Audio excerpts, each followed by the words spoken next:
Prosseguindo a nossa aula, vamos falar agora sobre a equação de Schrödinger, sua importância e eventuais aplicações. Tudo bem?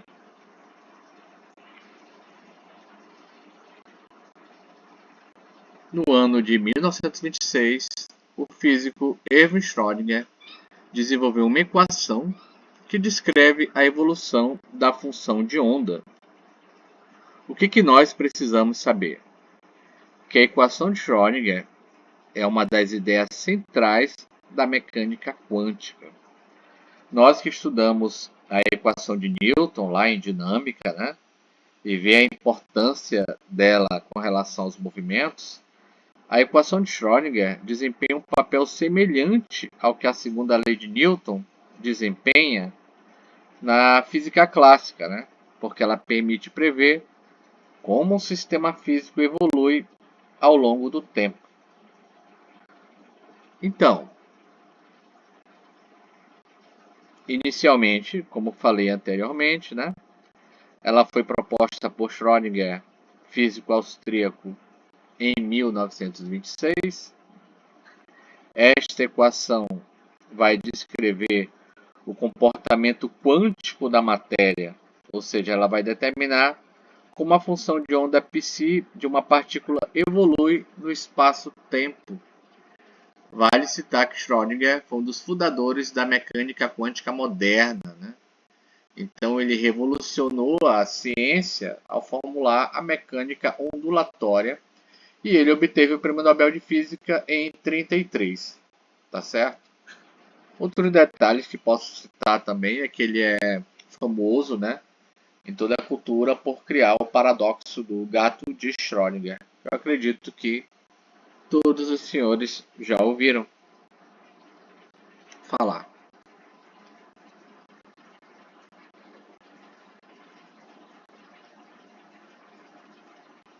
Bom, aqui nós temos a equação de Schrödinger, né?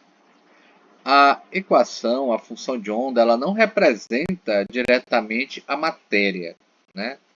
Porque nós vamos ver depois que, segundo a interpretação do grande físico também Max Bohr, o quadrado do módulo da função de onda psi fornece a densidade de probabilidade de encontrar a partícula em determinada região do espaço. Aqui na minha equação de Schrödinger, que já foi explicada em sala, já foi revisada em sala, né? Nós temos que menos h barra ao quadrado por 2m é a derivada segunda da minha função de onda em relação ao espaço, mais o meu potencial vezes a minha função de onda, a minha unidade imaginária, que a gente aprende lá em números complexos, a minha constante de Planck h barra, e a derivada da minha função de onda em relação ao tempo, né?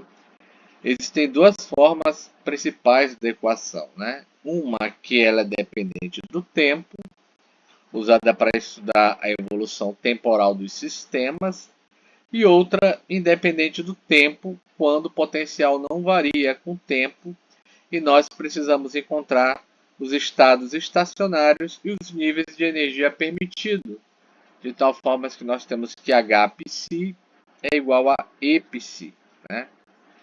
A equação de Schrödinger ela vai incorporar também o caráter ondulatório da matéria, que foi sugerido anteriormente, conforme nossa aula, nós vimos, Louis de Broglie. Outro detalhe importante, as soluções da equação do Schrödinger, elas são quantizadas, né? Por exemplo, no átomo de hidrogênio, ela vai explicar naturalmente os níveis discretos de energia que são observados experimentalmente. Outro detalhe, a equação de Schrödinger não vai fornecer as trajetórias definidas, né? Como acontece na física clássica, tá? Em vez disso, ela vai fornecer, né, fazendo uso aí da interpretação de Max Bohr, probabilidades para os possíveis resultados das medidas. E o sucesso dessa minha equação experimental é extraordinário, né? Porque ela explica fenômenos como a estrutura dos átomos, as ligações químicas, o tunelamento quântico poços e barreira de potencial, propriedade de semicondutores, né, trabalhei muito com isso na pós-graduação, funcionamento de lasers e transistores. Tá? A gente pode dizer o seguinte, resumindo, que a equação de Schrödinger, essa nossa presente equação, é a lei fundamental da mecânica quântica, né, não relativística, claro, né, que vai determinar como a função de onda de um sistema vai evoluir e, de posse dessa função de onda, calcular as probabilidades associadas às medidas físicas. Tudo bem? Bom, em termos, era isso que nós iríamos analisar em nossa síntese sobre a equação de Schrödinger.